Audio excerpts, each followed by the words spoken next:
Hello and welcome to the Somatic Movement and Mindset podcast with me, clinical somatic educator and founder of Total Somatics, Heidi Hadley. The Somatic Movement and Mindset podcast has been designed to help you gain a deeper understanding to how your mind and body work. You will learn about your amazing mind and body and why over time you can feel pain, recurring injuries and poor posture. Within this podcast, I will teach you why this doesn't have to be your future or the norm for you. Would you like to learn how to reduce pain, move freely, and gain a new lease of life? Let's get started. Hello and welcome back. Now, before we get started, if you're watching this on the Total Somatics YouTube channel, don't forget to like, subscribe, share, and press the notification bell. So every time a new episode comes out, you find out quite quickly. Also, don't forget, wherever you're listening to this, if you can give me a rating and comments, because the more that people hear of the ratings and the comments and how much you're happy with these episodes, then obviously the word gets out. And because somatics is so powerful, obviously more people we can reach with this important information. Okay, so let's get started with today's episode. So the question is that why do I feel pain during or after my somatic movement?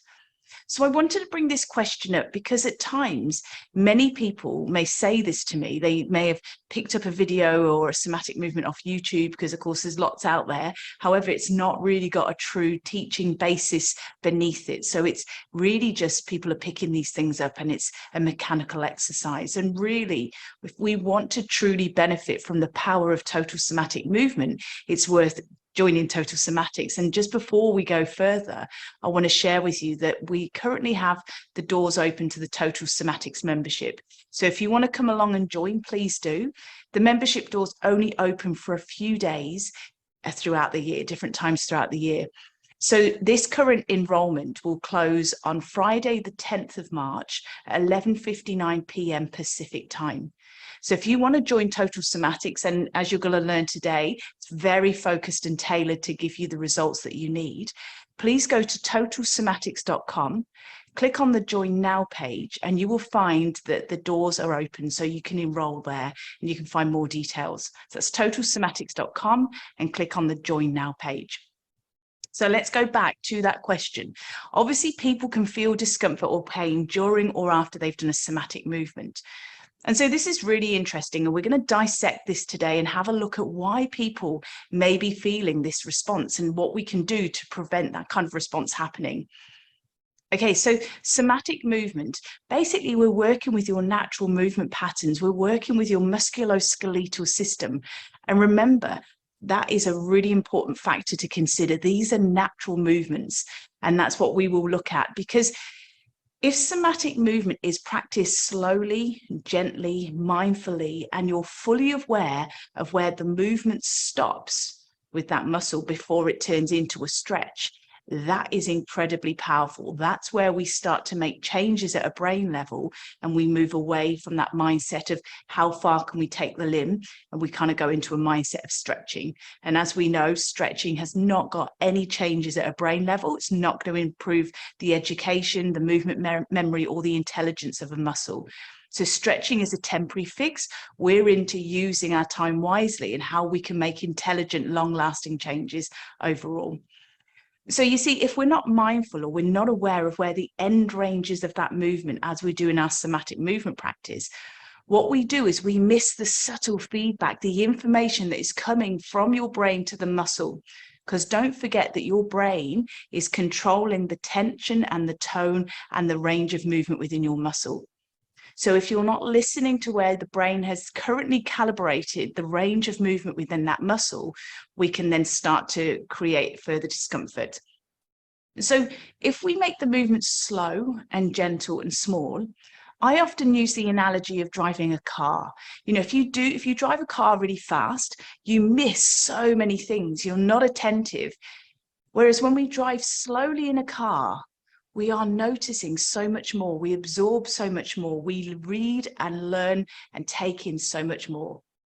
That's the same with our somatic movement. If we are fast, if we're doing things quickly on a timeline that we want and our ego's kind of dictating, rather than remembering this is a mindful re-education process between your brain and your body. If we keep it slow and mindful and gentle, it's exactly the same as when we're driving in a car. We notice the subtle feedback from our body. When it becomes a mindful, slow practice, we'll notice feedback such as the shaky, jerky movements. We'll notice how our breathing may change, or we might start holding our breath when we do certain movements. We notice the subtle adaptations to your movement as you're producing part of that pandiculation, that phase of movement you're doing. You see, if your brain has been telling those muscles to be held tight and tense in a certain position, you'll often notice that there's a slight adaptation, or other areas will contract and take over to make that movement happen. And so when that occurs, it can create quite a bit of discomfort. So when we do these things slowly, and with Total Somatics, I assist you and get you to notice these things with cues, that's where it starts to change. Also, when you're doing things slowly and mindfully, you're noticing that you're staying fully present in your practice, rather than letting your mind wander about the next job you've got to do, or how many more of these you've just got to get to get the results that you want. So what happens is our mindset starts to ramp up and drive our stress, thoughts and patterns and our ego. And that can start to brace and create a lot of tension. You see, that's why with Total Somatics, it's powerful, because we're really looking at your mindset. And are you truly mindful when you're doing your practice? Because we don't want it to start becoming like a mechanical exercise or a bit of a sort of a fitness workout equivalent. It's far from that. This is about a whole re-education process between your brain, your body, noticing the habits and the movements you've developed. And with this slow, subtle, powerful movement practice, we're learning to unwind those habits and reintroduce healthy new movement patterns and habits. And also, just another point to consider is, if we're doing our movement and we have this ego-led focus of we want these results by a set time, we want to be able to move our body to a certain range within a particular period of time, we've moved really far away from the somatic practice of understanding that our soma, or our entire being, exists in time.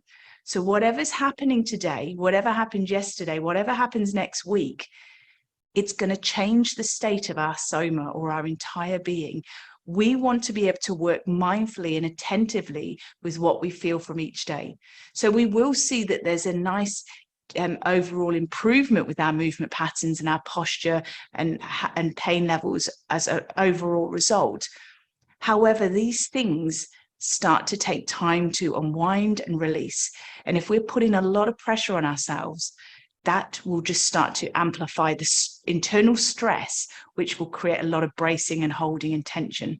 So what we want to do is truly meet ourselves with this practice. It's about noticing all the subtle feedbacks, which we've often shut down. We kind of live in our head. We're very cortical, but we've not noticed what's going on from the neck down. And that's from lots of coping mechanisms and stress patterns and trauma. Lots of things create those patterns of behavior. So if you've purchased the 3 pillars to total somatic education, or you're in the Total Somatics membership, and if you haven't purchased the 3 pillars to total somatic education, you can do. If you go to totalsomatics.com and you click on the shop page, you can see the 3-part workshop there. If you're in the membership, you'll find it in the membership itself. But you see, if you've either been if you're in the membership, or you have that purchase from the online shop, you'll be aware of how people can have very tight, sore, painful muscles, and that they can create further tightening and protective bracing with their muscles as they create movement. So this is where the thought processes, or the disempowering belief systems, or the catastrophizing, or the fear, or the apprehension of something that you want to do has a direct link to your muscles, to the rate of your breathing. So what you'll often find is, if you have a story in your head about pain and limited movement, you go to do something and your breath will be held, you will brace, and this is all subconscious, it happens instantaneously. And so that's why what you can find is, when you're starting with somatic movements and you're doing them pretty big, and you're doing them fast and you're just wanting to see how far you can take a limb and you're not attentive to your breathing, all of this will start to pack in and tighten your muscles even more. So that's why we peel away the layers and we start to notice different aspects of our movement practice to truly embody and be mindful in what we do. Because don't forget also, if you're in pain, your breathing will be impacted. That has a direct link to your spine. And you might think, well, why is that the case? Well, the act of breathing in itself will automatically bring a constant alternating pressure to your spine. And so if you combine tightening and bracing of your muscles, dysfunctional breathing, can you see how that on its own will impact on the health and the longevity and the elasticity and the shock absorbency of your spine? So you see, having this awareness is so important, because when we start somatic movement, what we need to do is throw out the window that mindset of stretching, because we know that somatic movement is a re-education process. It's about teaching your muscle to brain connection to reintroduce the full pattern of movement, multi-directional movement. And so this is because we want to bring back that muscle memory, teaching your muscles when to contract and when to relax. And you see, with stress and all the issues that can happen, injury, habits of sitting at desks, having a very sedentary life now, what's happened is your brain has learnt to get tighter, hold tension in the muscles, but it's actually forgotten how to soften, release, and let go of that muscle tension. That's what somatic movement will do. It will reverse the brain patterning of muscle tension that has been created and bring back that multi-directional movement. So you can twist, you can bend, you can lift, you can do all these movements with beautiful functional breathing that's going to really help overall muscle, joint, and health and well-being as a whole. So you're just going to help everything. You see, because if we go back to the fact that people can feel discomfort when they start their somatic movement, it's not surprising really, because if you've got, let's say, a lower back which is severely contracted, you will feel soreness initially because your brain has just told those muscles to stay really, really tight. So that's where we work mindfully, and we think if we go slowly and we go small and we do things gently, what that will do is allow that gentle recalibration between your muscles and also your brain to start to readjust. So for the moment, if you've had chronically tight muscles in your lower back, for instance, you have a very small capacity of movement in those muscles. All they've known to do for years is to stay tight. And it might only be a few years. It could have been a very stressful period of your life, which fired up those tight, tense muscles. So this is why these are key points to consider if you felt that you've had discomfort initially, during, or after your somatic movement. And that is, don't force the movement. Don't turn it into a stretch. At the end of a movement, don't just hold it there. We're listening to where the end of the movement is before it turns into a stretch, and then we come back. We also notice our breathing. Can we bring the breathing and notice, can you breathe deeply as you start to open or move or lengthen that muscle? Remember, we're creating movement, natural movement that your muscles are designed to do, but because of stress and tension, they've locked up. So we are re-establishing efficient muscle memory. So we're not wanting to hold a static stretch. That won't change anything at a brain level. And so that's what I want to share with you, is that this is just a snapshot of what I can teach you at a greater level, and also within Q&A sessions, within members' workshops, within the Total Somatics membership. I would love to teach you this work so much deeper. And if you really would love to come in, because as I said, it's only a few times a year that I do this, because the rest of the time I'm fully focused on the Total Somatics members. But you can join the Total Somatics Global Membership. If you go to totalsomatics.com, click on the Join Now page, and what you will find is that you can join there. And whatever the price of the membership is, it will stay that price for the length that you're in the membership. So it never changes. It doesn't go up. That's a loyalty, as a thank you for being part of the membership. So just to let you know that the doors to the membership will close at 11:59 p.m. Pacific time on Friday, the 10th of March. And after that, I will do like a membership tour for all the new members so they can get familiar with where different things are within the membership. And then quite soon afterwards, we'll actually have a members workshop. So there's lots of opportunities for you to join live, or you can watch the replay. Because it's a global membership, I alter the times of the different workshops that I do, but there's always an opportunity to join live or replays, and I'm always available for questions. So you can always reach me. That's the great thing about the membership. I'm there really taking care of the group as a whole.